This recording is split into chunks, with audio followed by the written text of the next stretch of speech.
Hello everyone, നമ്മൾ ഇന്ന് കാണുന്നത് കോട്ടണിലുള്ള റണ്ണിങ് ഫാബ്രിക്. നമ്മൾ എപ്പോഴും ചെയ്യുന്ന ഒരു കാംബ്രിക് കോട്ടൺ തന്നെയാണ്. 128 രൂപ 1 മീറ്ററിൽ വന്നിരിക്കുന്നത്. ഒരു എന്താ പറയുന്നത്, നല്ല ഭംഗിയുള്ള 4 കളേഴ്സിലേക്കാണ്. അതിനകത്ത് വലിയ ഡിസൈനാണ്. ഇപ്പൊ നമുക്ക് ട്രെൻഡിങ് ആയി നിൽക്കുന്ന വലിയ പ്രിന്റ് ആണല്ലോ, അപ്പൊ ആ ഒരു പാറ്റേണിലേക്കാണ് അതിനകത്ത് പ്രിന്റ് പോകുന്നത്. 44 ഇഞ്ച് വിഡ്ത്തിലാണ്. പ്യുവർ ജയ്പൂർ കോട്ടൺ ആണ് കേട്ടോ. നമുക്ക് ഇത് എന്താ പറയാ, കാഷ്വൽ ആയിട്ടുള്ള കുർത്തികളൊക്കെ ചെയ്യാനായിട്ട് ഇത് യൂസ് ചെയ്യാവുന്നതാണ്. ഫസ്റ്റ് വൺ വന്നിരിക്കുന്നത് നല്ലൊരു ബ്രൈറ്റ് ആയിട്ടുള്ള റെഡ് കളറിനകത്തേക്ക് ഫ്ലോറൽ ഡിസൈൻസ് ആണ് കേട്ടോ. ഞാൻ വെച്ച് കാണിച്ചു തരാം. വെയർ ചെയ്യുമ്പോൾ ഈ ഒരു പാറ്റേണിലേക്ക് അതിന്റെ പ്രിന്റ് പോകുന്നത്. ലൈനിങ്ങിന്റെ ആവശ്യമില്ല. നമ്മൾ എപ്പോഴും ചെയ്യുന്ന 60x60 ആയിട്ടുള്ള പ്യുവർ ജയ്പൂർ കോട്ടൺ തന്നെയാണ്. നെക്സ്റ്റ് വൺ വന്നിരിക്കുന്നത് ലാവൻഡർ കളറിലേക്ക് പോകുന്നു.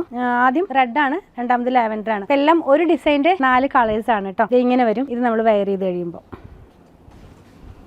നെക്സ്റ്റ് വൺ ഒരു ബ്ലൂ കളറിലേക്കാണ് പോകുന്നത്. പ്ലാന്റിന്റെ റൂട്ട് കട്ട് ചെയ്ത് കഴിഞ്ഞിട്ടുള്ള പാർട്ടാണ് ഇതിനകത്ത് പ്രിന്റ് ആയിട്ട് വന്നിരിക്കുന്നത്. ഇതെല്ലാം സ്ക്രീൻ പ്രിന്റിലുള്ള ഫാബ്രിക് ആണ്. കാംബ്രിക് ആകുമ്പോൾ ഒരു സോഫ്റ്റ് ആയിട്ടുള്ള ഒരു ഫിനിഷിലേക്കാണ് ഇത് വരുന്നത് കേട്ടോ. ഈ കോട്ടന്റെ ഫിനിഷ് വരുന്നത്. ലാസ്റ്റ് വൺ ഡാർക്ക് ആയിട്ടുള്ള ഗ്രീൻ കളറിലേക്ക് ബ്ലൂ കളറിലും ഗ്രീൻ കളറിലും ഒക്കെയുള്ള പ്രിന്റ് ആണ്. പ്രൈസ് ഒന്നുകൂടെ പറയട്ടെ, 128 റുപ്പീസ് ആണ് ഇതിന്റെ 1 മീറ്ററിന് ഇതിന്റെ പ്രൈസ് വന്നിരിക്കുന്നത്. പർച്ചേസ് ചെയ്യാനായിട്ട് ഇതിൽ കൊടുത്തിട്ടുള്ള നമ്പറുമായിട്ട് കോൺടാക്ട് ചെയ്താൽ മതി.